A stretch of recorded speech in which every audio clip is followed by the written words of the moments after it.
ಕಲಬುರಗಿ ಅಭಿವೃದ್ಧಿಪರ ಸಮಿತಿ ಕಲಬುರಗಿ ಈ ಕಾರ್ಯಕ್ರಮವನ್ನು ಸಸಿಗೆ ನೀರು ಹಾಕುವುದರ ಮೂಲಕ ಕಾರ್ಯಕ್ರಮವನ್ನು ಉದ್ಘಾಟಿಸಲಾಯಿತು. 3 ಗಣ್ಯರನ್ನು ಸನ್ಮಾನಿಸಲಾಯಿತು. ಹಜ್ ಯಾತ್ರೆಗೆ ಹೋಗಿ ಬಂದ ಗಣ್ಯ ವ್ಯಕ್ತಿಯಾದ ವಕೀಲರಾದ ಅಬ್ದುಲ್ ಜಬ್ಬಾರ್ ಗೋಳಾ ಅವರನ್ನು ಶಾಲು ಹೊದಿಸಿ ಸನ್ಮಾನಿಸಲಾಯಿತು. ಡಾ. ರೆಹಮಾನ್ ಪಟೇಲ್ ಅವರನ್ನು ರಾಷ್ಟ್ರಾಧ್ಯಕ್ಷರಿಂದ ಸನ್ಮಾನಿಸಲಾಗಿತ್ತು. ಅವರನ್ನು ಕೂಡ ಈ ಕಾರ್ಯಕ್ರಮದಲ್ಲಿ ಶಾಲು ಹೊಂದಿಸಿ ಸನ್ಮಾನಿಸಲಾಯಿತು. ಡಾ. ಸುಬ್ಬಯ್ಯ ಎಂ ನೀಲಾ ಅವರನ್ನು ಪ್ರಧಾನಮಂತ್ರಿಯವರು ಪ್ರಶಂಸೆ ಮಾಡಿದ್ದಕ್ಕಾಗಿ ಈ ಕಾರ್ಯಕ್ರಮದಲ್ಲಿ ಅವರನ್ನು ಕೂಡ ಶಾಲು ಹೊದಿಸಿ ಸನ್ಮಾನಿಸಲಾಯಿತು. ಈ ಸಮಿತಿಯಲ್ಲಿ 2 ಗಣ್ಯರು ಸೇರ್ಪಡೆಯಾದರು. ಅವರನ್ನು ಕೂಡ ಶಾಲು ಹೊಂದಿಸಿ ಸನ್ಮಾನಿಸಿ ಸಮಿತಿಯಲ್ಲಿ ಸ್ವಾಗತಿಸಲಾಯಿತು. ಈ ಕಾರ್ಯಕ್ರಮಕ್ಕೆ ದಕ್ಷಿಣ ಮತಕ್ಷೇತ್ರದ ಶಾಸಕರಾದ ಶ್ರೀಮಾನ್ಯ ಅಲ್ಲಮ ಪಬು ಪಾಟೀಲ್ ಅವರು ಭಾಗವಹಿಸಿ ಮಾತನಾಡಿದರು ಹಾಗೂ ಶಾಸಕರು ಈ 3 ಗಣ್ಯರನ್ನು ಶಾಲು ಹೊಂದಿಸಿ ಸನ್ಮಾನಿಸಿದರು. ಈ ಕಾರ್ಯಕ್ರಮದಲ್ಲಿ ಸನ್ಮಾನಗೊಂಡ ಸನ್ಮಾನಿತರು ಈ ಸಮಿತಿಯನ್ನು ಉದ್ದೇಶಿಸಿ ಮಾತನಾಡಿದರು ಮತ್ತು ತಮ್ಮ ಅನಿಸಿಕೆಗಳನ್ನು ವ್ಯಕ್ತಪಡಿಸಿದರು.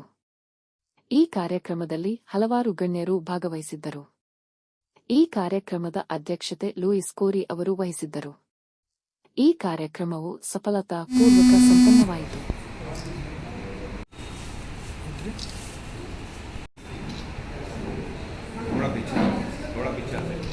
ರಾಷ್ಟ್ರಪತಿಗಳಿಂದ ಸನ್ಮಾನಿತನಾಗಿ ನನ್ನ ಆತ್ಮೀಯ ಮಿತ್ರ, ನಾವಿಬ್ಬರು ಕ್ಲಾಸ್ಮೇಟ್, ನಾನು ಮ್ಯೂಸಿಕ್ ಸ್ಟೂಡೆಂಟು, ಅವನು ಆರ್ಟ್ ಸ್ಟೂಡೆಂಟ್. ಇಬ್ಬರು ಏನಪ್ಪ ಅಂದ್ರೆ ನೀಲಾ, ನಾವು ಆರ್ಟ್ ಸ್ಪೆಷಲಿಸ್ಟ್. ಇಬ್ಬರು ನನಗೆ ಭಾಳ ಖುಷಿ ಆಯಿತು ನೋಡಿ. ಇವತ್ತು ರಾಷ್ಟ್ರಪತಿಯವರು ಪ್ರಶಸ್ತಿಯನ್ನು ತೆಗೆದುಕೊಂಡಿದ್ರು. ಕೂಡ ಅವರು ಆರ್ಟಿಸ್ಟ್ನಲ್ಲಿ ಅವರು ಕೂಡ ಏನಪ್ಪ ಅಂದ್ರೆ ರಾಷ್ಟ್ರಪತಿಯವರ ಪ್ರಶಸ್ತಿ ಭಾಜನ.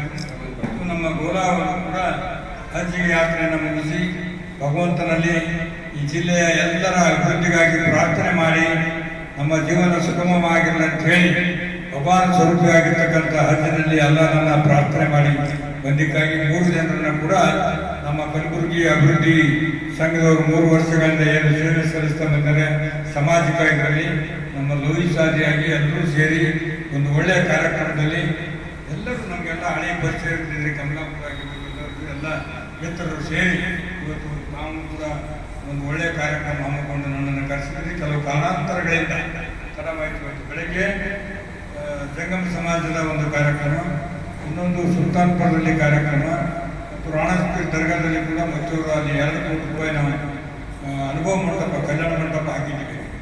ಸಾರ್ವಜನಿಕ ಅನುಕೂಲ ಆಗ್ತಕ್ಕಂಥ ರಾಣಸ್ಪೀರ್ ದರ್ಗಾದಲ್ಲಿ ಅದರ ಕಾರ್ಯಕ್ರಮ ಮುಂದಿನ ಆಯ್ತಾರ ದಿವಸ ಯಾವ ರೀತಿ ಮಾಡಬೇಕು ರೂಪುರೇಷೆ ಮೀಟಿಂಗ್, ಈ ರೀತಿ ಅನೇಕ ಕಾರ್ಯಕ್ರಮಗಳ ಒತ್ತಡದ ಮಧ್ಯದಲ್ಲಿ ತಡವಾಗಿ ಆಗಮಿಸಿದವರು ಕೂಡ ನಾವೆಲ್ಲರೂ ಕೂಡ ಇಷ್ಟೊತ್ತು ತಡ ಮಾಡಿ ನನ್ನನ್ನು ಬರಮಾಡಿಕೊಂಡು ನನಗೆ ಸನ್ಮಾನಿಸಿ, ನನಗೂ ವಿಶೇಷವಾಗಿ ನನ್ನ ಮಿತ್ರನ ಸನ್ಮಾನ ನೋಡ್ತಕ್ಕಂಥ ಭಾಗ್ಯ ಸಿಗುತ್ತೆ ಅಂತ ಹೇಳಿ ನನಗೆ ಬಹಳ ಖುಷಿಯಾಗಿದೆ. ಈ ಸಂದರ್ಭದಲ್ಲಿ ತಮ್ಮೆಲ್ಲರಿಗೂ ಅಭಿನಂದನೆ ಸಲ್ಲಿಸಿ 3 ಜನ ಸಾಧಕರಿಗೆ ಸನ್ಮಾನ ಮಾಡಿದ್ದು ಬಹಳ ಅರ್ಥಪೂರ್ಣವಾಗಿರ್ತಕ್ಕಂಥ ಮಾತನ್ನು ಹೇಳಿ ನಾನು ಮಾತು ಮಾಡಿಸ್ತೇನೆ.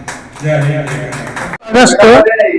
ನಾವು ಕಲಬುರಗಿ ಅಭಿವೃದ್ಧಿಪರ ಸಮಿತಿ ವತಿಯಿಂದ ಒಂದು ಕಾರ್ಯಕ್ರಮ ಹಮ್ಮಿಕೊಂಡಿದ್ದೇವೆ.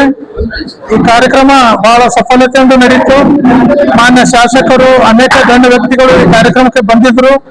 ನಾವು ಇವತ್ತು ಅಡ್ವೊಕೇಟ್ ಗೋಲಾ ಅವರು ನಮ್ಮ ಸಮಿತಿ ಜಾಯಿನ್ ಆಗಿದ್ದಾರೆ, ಮತ್ತೆ ಇನ್ನೊಬ್ಬರು ಸಿಲೆದಾರ್ ಅನ್ನೋಬ್ಬರು ಜಾಯಿನ್ ಆಗಿದ್ದಾರೆ. ಮತ್ತೆ ಅದಲ್ಲದೆ ಗೋಲಾ ಸಾಹೇಬರು ಅಡ್ವೊಕೇಟ್ ಅವ್ರು ಏನಾರ ಹಜ್ಜಿಗೆ ಹೋಗಿ ಬಂದಿದ್ರು, ಅವ್ರಿಗೆ ನಮ್ಮ ಸಮಿತಿ ವತಿಯಿಂದ ಸನ್ಮಾನ ಮಾಡಿದ್ದೇವೆ.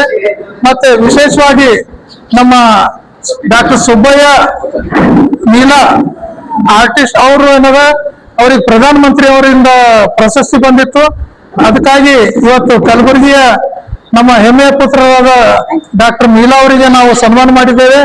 ಅದೇ ರೀತಿ ರೆಹಮಾನ್ ಪಟೇಲ್ ಅವರು ಗುಲ್ಬರ್ಗಾ ಯೂನಿವರ್ಸಿಟಿಯಲ್ಲೂ ಕೂಡ ಅವರು ಕೆಲಸ ಮಾಡ್ತಾರೆ. ಅವರಿಗೂ ಕೂಡ ನಮ್ಮ ರಾಷ್ಟ್ರದ ಪ್ರೆಸಿಡೆಂಟ್ ಅವರಿಂದ ಪ್ರಶಸ್ತಿ ಪತ್ರ ಬಂದಿದೆ. ಹಾಗಾಗಿ ಅವರಿಗೂ ಕೂಡ ನಾವು ಇವತ್ತು ಈ ಸಭೆಯಲ್ಲಿ ಸನ್ಮಾನ ಮಾಡಿದ್ದೇವೆ. ನಮ್ಮ ಕಲಬುರಗಿಯಿಂದ ರಾಷ್ಟ್ರ ಮಟ್ಟದಲ್ಲಿ ಹೆಸರು ಮಾಡಿದ ಇವರಿಬ್ಬರಿಗೂ ಸನ್ಮಾನ ಮಾಡಿದ ಒಂದು ಹೆಮ್ಮೆ ನಮಗಿದೆ.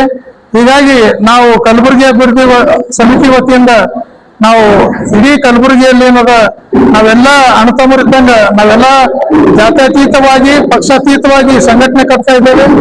ನಾವೇನದ ಈ ಒಂದು ಸಿವಿಕ್ ಕಮ್ಯುನಿಟೀಸ್ ವಿಷಯದಲ್ಲಿ, ಒಂದು ಕ್ಲೀನ್ನೆಸ್ ವಿಷಯದಲ್ಲಿ ಕೂಡ ನಾವೇನದ ಅನೇಕ ಕಾರ್ಯಗಳನ್ನು ಮಾಡ್ತಾ ಇದ್ದೇವೆ. ಅನೇಕ ಜನರಲ್ಲಿ ನಾನು ವಿನಂತಿ ಮಾಡ್ಕೊತೇನೆ, ಎಲ್ಲರೂ ಏನದ ವಾರ್ಡ್ ವೈಸ್ ಪ್ರತಿಯೊಬ್ಬರು ಈ ಸಮಿತಿಗೆ ಸೇರಿ ತಮ್ಮ ಸೇವೆ ಸಲ್ಲಿಸ್ಬೇಕಂತ ಹೇಳಿ ನಾನು ಲೂಯಿಸ್ ಕೋರಿ, ಅಧ್ಯಕ್ಷ ಕಲಬುರಗಿ ಅಭಿವೃದ್ಧಿ ಪರ ಸಮಿತಿ ಕಲಬುರಗಿ.